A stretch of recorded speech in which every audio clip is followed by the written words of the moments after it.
You're listening to The Jeff Oravits Show.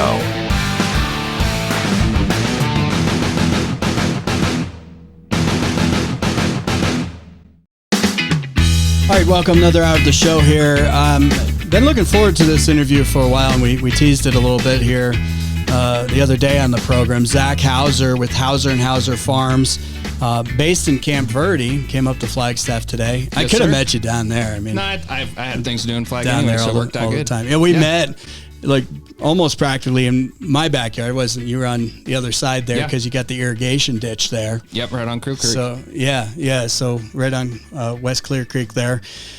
But yeah, we're going to talk all about farming here, and you've been in this. Give us the background, I guess, because your family's been doing farming this is multi-generational. Yeah, so it goes back as far as I know. So it'd be, let's see, my great-grandfather, who I never met, but lived in Iowa. Okay. So we're originally from Iowa. That's the land of corn. Yeah, and so he developed some sort of respiratory condition where he had to move to a drier climate, and so he moved to Scottsdale.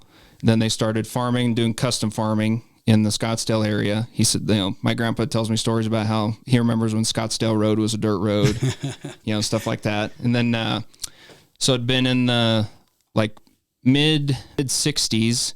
My grandpa came up to the Camp Verde area, and he drove a truck for an oil company, for oil and roads. And then there's a lumber yard in Camp Verde. So he bought that, started that, and then just started leasing small plots of land in Camp Verde, and then we put it all together. Yeah. And then my dad was born in 1960, so then as soon as he kind of got of age, he started helping, and then just kind of grew it from there. So you're fourth. So you're at fourth at least. At least. Yeah, probably further. Yeah. And it's unusual nowadays, quite honestly, for any family, especially in a family business, someone who has a family business myself, we've been in real estate for a long time. So my dad's in it, I'm in it. Maybe my kids will follow suit, but you're talking third generation at that point. You're in it, maybe fourth generation at that point in a field farming that's back in the early 1900s, late 1800s, everybody was a farmer. Yeah. I mean, you needed to. And before that, it was, something like founding of our country is 98% of the people were farming because you had to produce your own stuff. Now, I've heard stats that it's like 2% of Americans. Yeah. That's probably high. Yeah. I've heard 1 to 2%. Yeah. But to have any business follow along for multi-generation is unusual because usually kids lose interest. And in your field, you're talking about land and things like that. So, there's the temptation. You see it all the time. And I see it in Camp Verde. I see it in Verde Valley. You see it especially in Phoenix. You got this land that has tremendous worth, tremendous value, subdivided. Yep. Subdivided. I mean, is that a big pressure? Talking to, your family, but your colleagues and stuff, is that a huge pressure all the time? Oh yeah. So, development is, at least in Arizona specifically, I'd say, is the number one threat to agriculture in Arizona. So what we did is we were fortunate enough to be able to afford these properties that we have now in Camp Verde. We put conservation easements on them. Okay. So I can get into more of that if you want me to, but it essentially you give up the development rights to the land, which is what we wanted. So we planned ahead as if you got to think that, okay, we want to farm it. But who knows, in 100 years, 3 generations down the line, they might not want to, they're just going to cash out and, then it's going to be developed. So to protect that, we put it in conservation easements, and essentially we have, certain rules we have to follow, but, it's aligned with what we already were doing anyway and what we want. So, the main thing's the development. So it's one big, parcel of land, and it cannot be chopped up at all. Yeah. And it's like, it's through the NRCS. So it's like Congress, stamps its approval on it. So it actually take an act of Congress to which who knows? That's pretty hard to do now. That's a whole nother conversation. Yeah, that is a whole. Okay, so because I see a lot of places down there that do sell, especially the old pecan Are they called orchards or? Yeah. Yeah. So I'm like, oh man, look at that. And I don't want to be the one because we're sitting in a place that's in the middle of Flagstaff that used to be Ponderosa Forest. And I have, as you know, a place down in Camp Verde, and that place 10 years ago didn't have anything on it. And we've put a home on it. We've also gotten nothing to your scale. I'm an amateur hobby farmist, and that's why I really have you here, because I want you to become my consultant on how to grow more corn next year. But development happens, but we also need farming. We need ranching. Recently, we dealt with the issue here in Northern Arizona, the expansion of the Grand Canyon National Monument. I'm going to get some ranchers on that because it's 1 million acres, and they're concerned that, hey, where are we going to graze these cattle? Yep. Although the government promises, oh, you're fine. Don't worry. Yeah. But we need to eat. I think we've gotten so far away from, in this society, in our country, how food comes about, how it's produced. Oh, my son Owen and I were dove hunting this weekend. That means he's got to process the bird and take care of it. And at first it's like, ooh, wow. Mm-hmm. It's a brutal thing, especially when you're talking animals and things like that. It takes some getting used to. But people think, hey, I got these survival seed kits if the zombie apocalypse happens or whatever, right?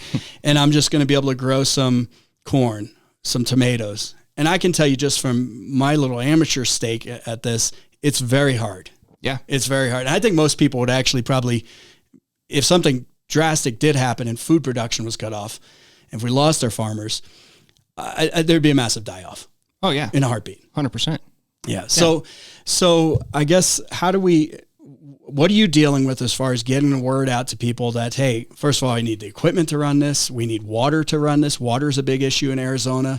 We need the land, because they might see you taking water and using water and be like, hey, we've got a water problem in Arizona. And Zach, you're growing corn. Yeah. I mean, how do you deal with that? Yeah. So water's obviously, a huge issue for us. Yeah. So, I kind of view it as, you got to protect the farm first, which what we did with conservation easements, then you just choose your battles down the line. Then, so we've taken care of that. They cannot be developed. So now water. Okay. So all of our water comes from the Verde River, except for the exception of the one by your house, which comes off West Cliff Creek. Yeah. So we have, these ditches were dug in the mid to late 1800s. So I'm on, let's see, been around a while. Yeah. Wow. So, I think I'm on like 5 ditches in the Camp Verde area. Mm-hmm. So, these ditches were dug in, like I said, the mid to late 1800s. So they are, grandfathered in.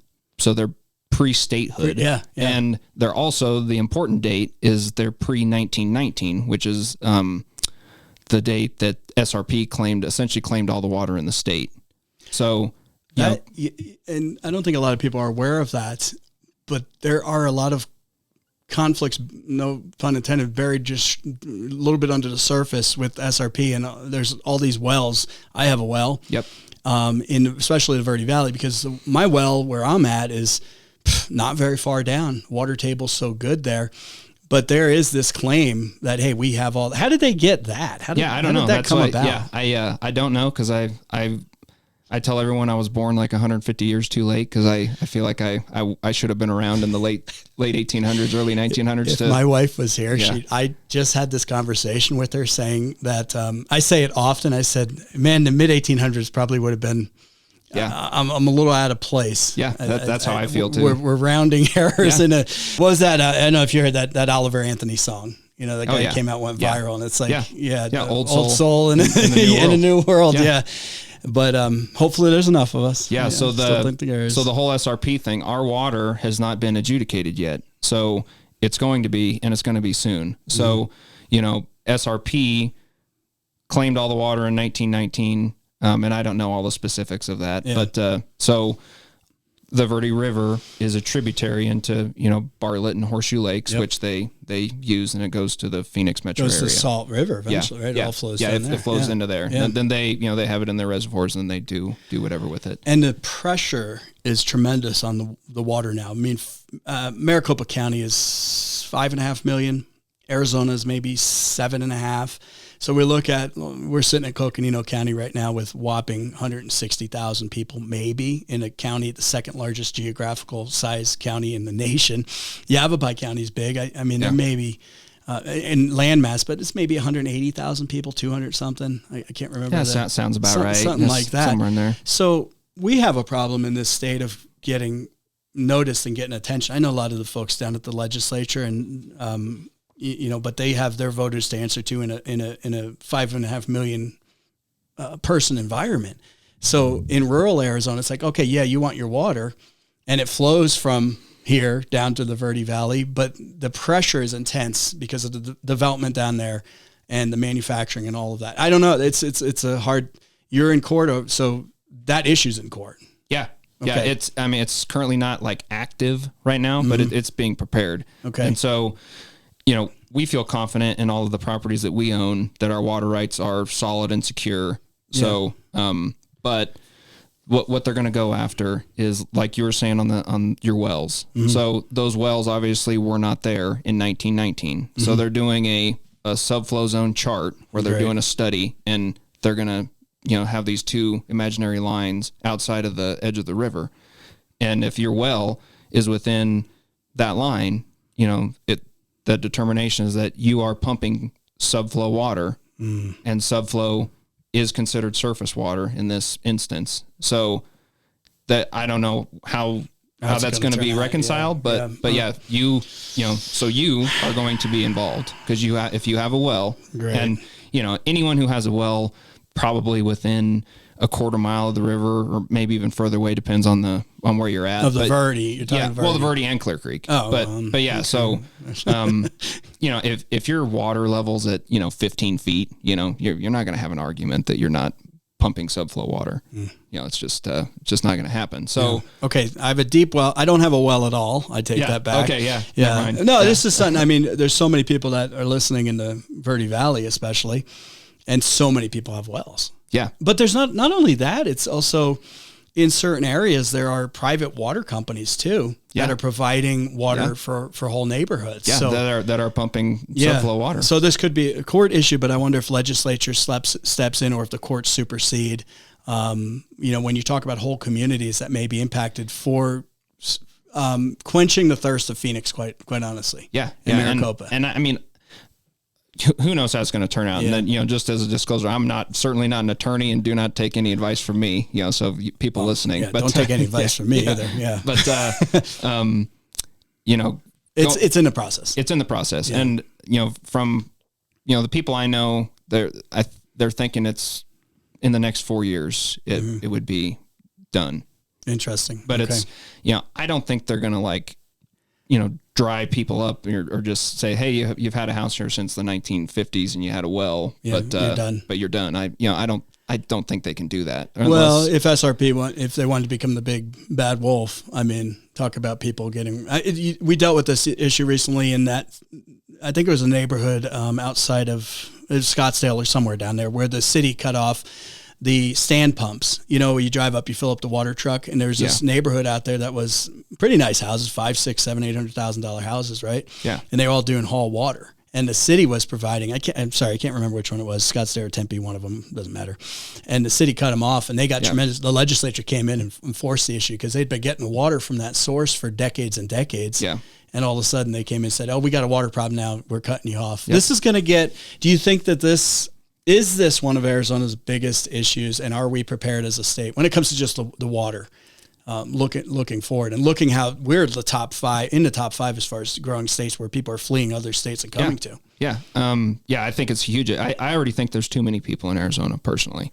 And build a wall in California. Yeah. So I mean, even just in our little town of Camp Verde, it's just, just since I was a teenager, I'm 35 now, and so I'm not that old. Yeah. And it's just, there's just too much growth. And I don't like it. Yeah. And I'm outspoken about it too. Yeah. And I'm not, opposed to growth necessarily, but just sustainable growth, and then certainly no growth on farmland. If I could be dictator of the world, that, there would be no more houses built on farm ground. On farmland. Yeah. But then you got the private property issues. And Certainly. Like, hey, as of now, it's your right. Yeah. It's not, I'm not saying they're doing anything illegal or anything, but I just think that for food security, not just as a community, but as a nation, that it's, one of the most important things you can have. We saw this issue of supply chain challenges and catastrophe, quite frankly, from the massive outsourcing that happened, let's say from the late 90s till basically last week. When COVID hit, we woke up as a country and said, maybe getting our medication from China or wherever it's coming from is not a good idea. They couldn't even get the stupid material for the mask that I hated. Yeah. They were struggling to get components for that stuff, which maybe wasn't a bad thing, but they were, and I think we're waking up. We're reaching this turning point in America though, where people are realizing that, wait a second, maybe outsourcing all this stuff, outsourcing food production energy production is one of the dumbest things I think, but food production, it's like, if you can't get it, how far does, I don't know if you know this off the top of your head, but food travels pretty dang far in this country. Most people, you have the place, Hauser Farms in Camp Verde, where people are literally going to a stand.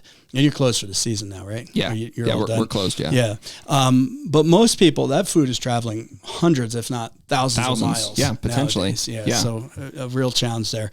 All right. I want to get into a little more on the water stuff with you. Talk a little bit more about family farms versus kind of the large conglomerates when we come back. And if you got a comment, love to hear from you. Talk with Jeff at iCloud.com. That's talk with Jeff at iCloud.com. And hit subscribe if you're listening to the podcast. Please do that. All right, talking with Zach Hauser here with Hauser and Hauser Farms in Camp Verde area. On the water, you mentioned that the ditches and things like that, you're talking late 1800s. I know I read something that there's stuff happening with, I guess, modernizing some of this. I know that the town of Camp Verde had some meeting, and they were talking about it. We got this. I saw this grand plan, and anytime you see grand, it looked quite large. But when you're talking about stuff from the 1800s, is there a plan to kind of change things? And how far is the technology advanced when you get into irrigating and things like that? Yeah. So we've modernized all the ditches that we're on already to a certain extent. Yeah. So we had the Nature Conservancy, approached us, and they've been a fantastic partner for us. Mm-hmm. So they came to us, and then, they came to my dad originally. And obviously he was very leery of why would these, hippies want to come talk to me, right? Because that's just what you think. Yeah. And but he just had a conversation with them. And then, their goals, we're just specifically talking the Verde Valley, Camp Verde area. Yeah. Really aligned with our goals. Found common ground. Yeah. And so they just wanted to help us be as efficient as possible on these ditches. They had no interest in taking any water from us, taking away rights, nothing like that. They knew that these are old dirt ditches. Some of the infrastructure we had was literally, 130 years old or whatever. Yeah. So,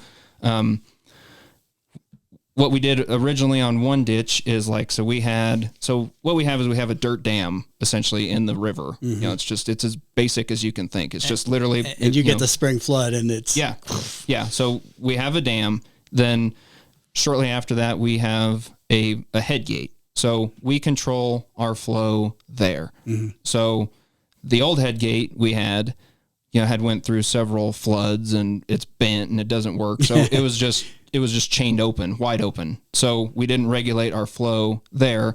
We let it run down about 4 miles a ditch. Then we had another structure that was far enough away from the river where it never flooded.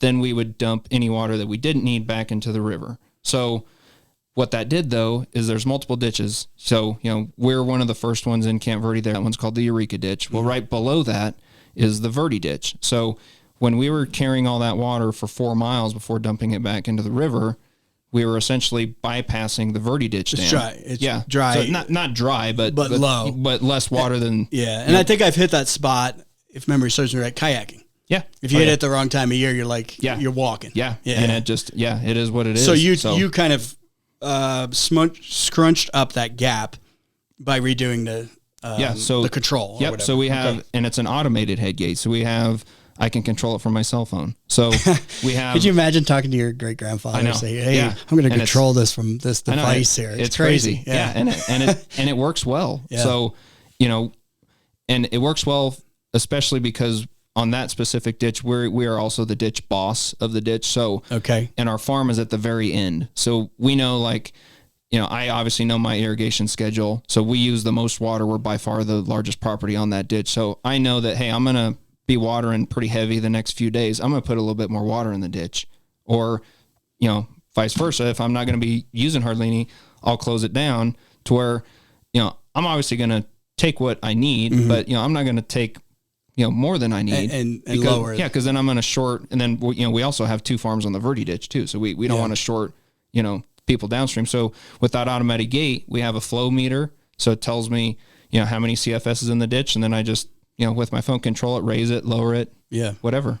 Technology is amazing nowadays. And how have you seen since, and I got to say, I mean, we were talking earlier about how multi-generational farming is becoming harder and harder, I guess, but young farmers are also becoming, and you said you were 35. Yeah. You're bringing the average age way down. I'd heard that it was like the average age of farmers 60 something. Yeah, I heard like 58 or something. Yeah. So I mean, is this becoming more common? Is it becoming a profession that is becoming a little easier to get into or profit? I know saying easy is probably the wrong word because you're like, hey, there's a lot of challenges. But are there more young people getting into it? I guess. There's less. There's less. Yeah, significantly less. So part of that is, and I've seen it all over, but, especially in like the Phoenix area, like, I have family in the Phoenix, Tolleson area into Buckeye. And, you got these old farmers, they farmed for forever. And then, they get pressure from the city and the old man just stuck it out. But then, as soon as he dies, the kids are just like, man, it ain't worth it anymore. Yeah. And I can sell the land out. Yeah. And they can, cash out.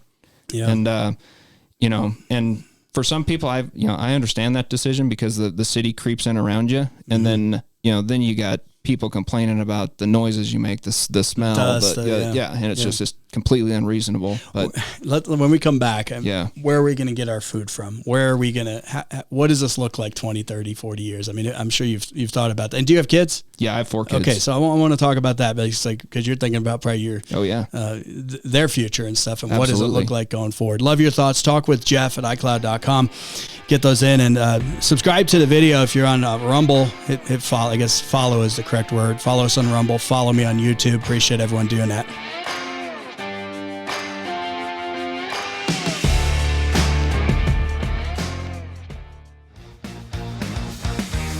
All right, here is Zach Hauser, Hauser & Hauser Farms, and we're talking about the age of farmers and how less and less people are getting into this. You got to eat. Yeah.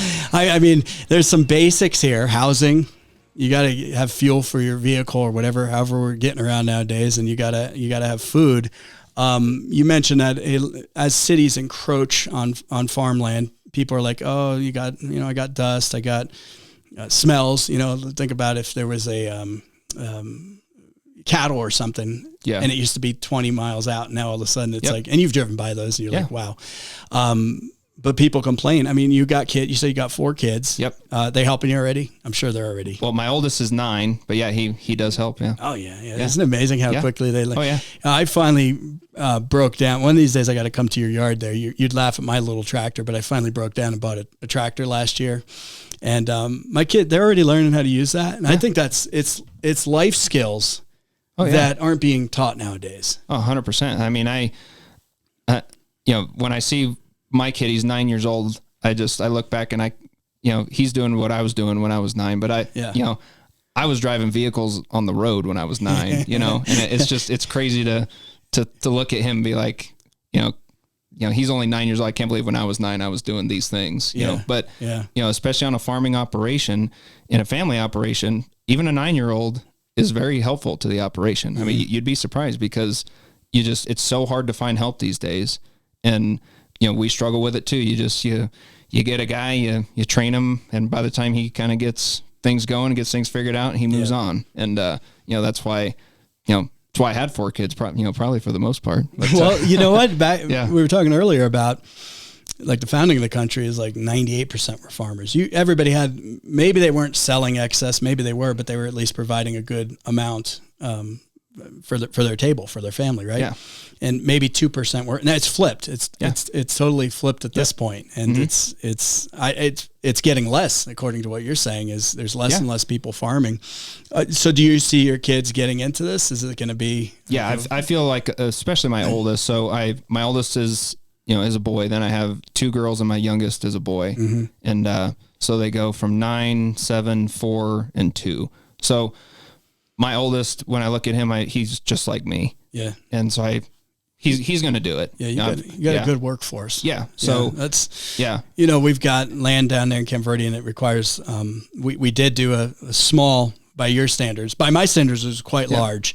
We got a couple thousand ears of corn that, unfortunately I lost quite a few to deer. Yep. I assume that's a problem you deal with, but I even fenced some of it, and next year I'm going to enlarge it even more. But I think people don't realize how hard it is to actually do this, how hard it is. I mean, we busted our tails to get and we've been growing, we've been doing, tomatoes, cucumbers. We've been doing stuff for years and years, and we just keep kind of expanding. Next year I'm going to add another small field. Mm-hmm. But it is not easy. And I think people take that for granted all the time, what it takes to actually get that from field to table, to the store to the table. Yeah. And I hope people understand and start changing that. And I actually encourage people, and let me get your take on this, start a backyard.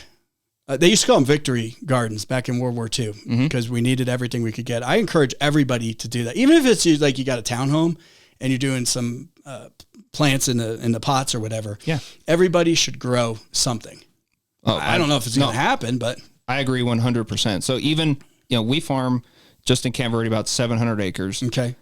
My wife at my house has, a garden that's like, 20 by 30. So you still go home to the garden. Yeah. And she loves it. And, so she, grew tomatoes. She has a little peach tree. She, my son grew onions. Yeah. Like, you can do it on a very small scale. And I encourage everyone to do it. It's good to supplement. I've never had luck with the onions. They always get to a certain size, and I don't know. I just can't get them. Yeah, no, I have no, and I did not help my son at all. And he grew. They were humongous. They were, like some were bigger than softballs. Yeah, and that's pretty good. Maybe next year I'll trade you some cucumbers or something. No problem. Yeah, we love the barter system. What about? And we're talking with Zach Hauser with Hauser and Hauser Farms in the Camp Verde area. On the regulatory side, have you had to? What do you have to deal with?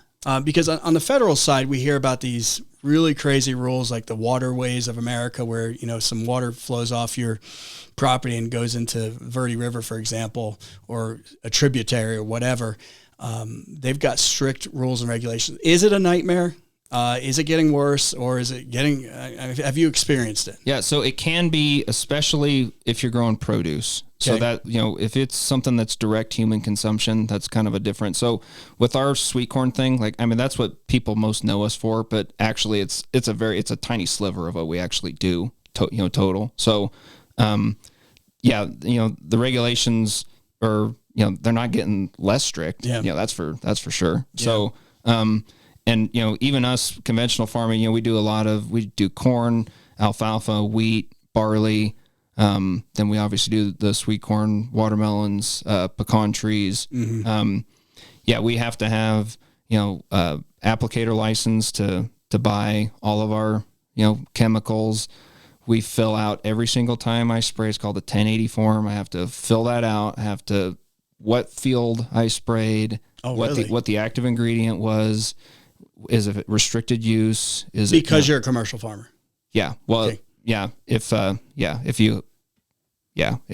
not sure what exactly. Yeah. Well, what's the size limit? I mean, I'm not sure. Yeah. I wonder if people start expanding their backyard gardens, do they start saying, oh, you sprayed this? I don't think we're there yet, but you can see how this stuff can ratchet up over time. Yeah. Yeah, it would. I should know that, but I don't know exactly how big you have to be but we do.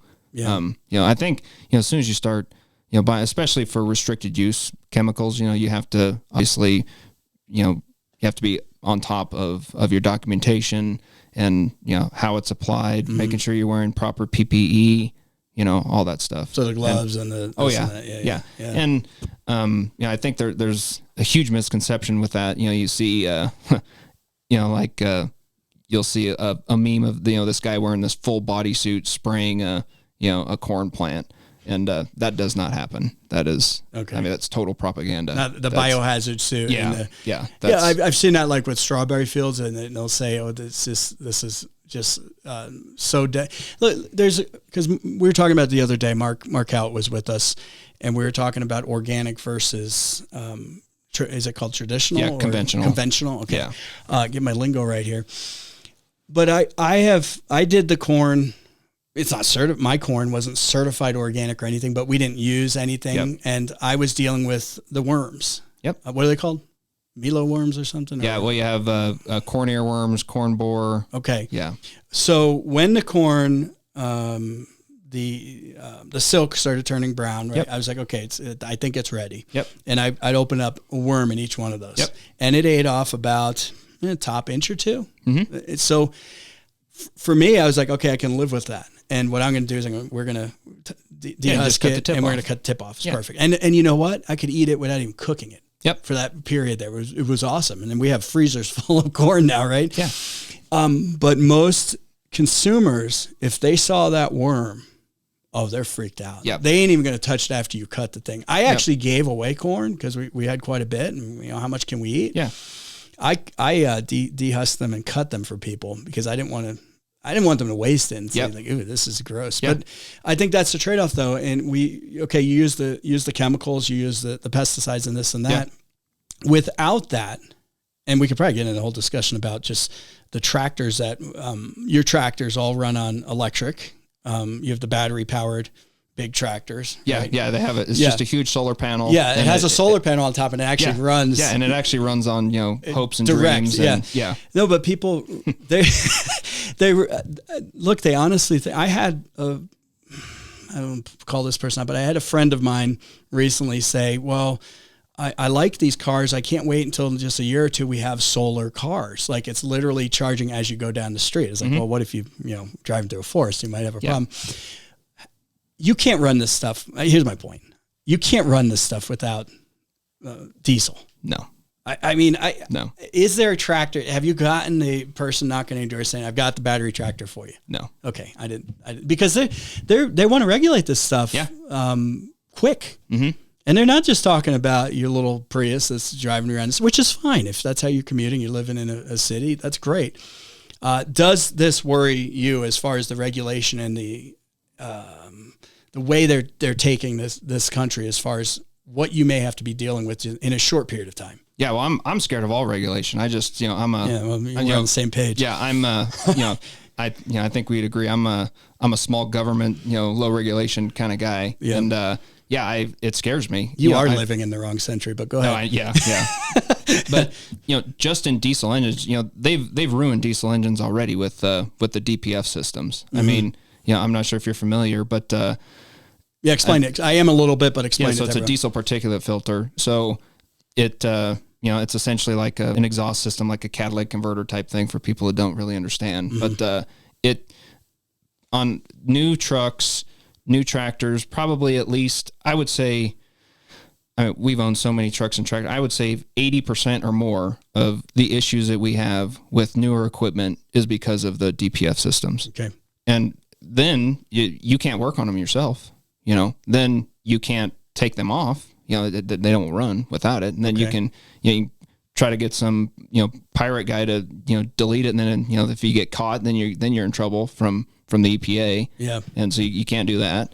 And, and then it added, that's cost. Yeah. I mean, all that technology. I mean, they got the chips in there. Look back, you were saying that you were 9 years old driving a tractor. I'm sure that tractor was significantly different. It's probably carbureted, and your dad or your grandpa or whoever knew how to work on it, could take it apart. Those days I'm in the market for just on the pickup truck side.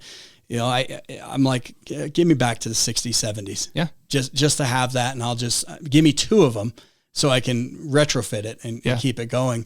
Chainsaws. I go out and cut wood as much as possible. I've been telling people, buy your chainsaws now. It's probably already too late, but I've got some old chainsaws. but they're changing the technology in there. A buddy of mine, generators. They're changing the technology in the generators where they're like, it might last you a couple of years. You can't fix stuff anymore. Yeah, no, and we had, we used to farm in the Big Chino area here in Arizona, and it was all wells, and we had 4 and 6 cylinder Cummins engines, just 4 BTs and 6 BTs, we call them. We had some engines had over 30,000 hours, just run forever. And now we have newer stuff. You can't even run them 1,000 hours without something happening with an EGR valve, sticking or something.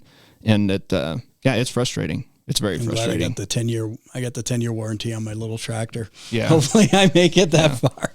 Yeah. I think it's the real small ones. I don't think they have that system on it yet. It's a certain horsepower. But they will. It's heading that way. Your riding mower is going to have that before you know it. 100%. Coming up. All right, Zach. Hey, amazing stuff.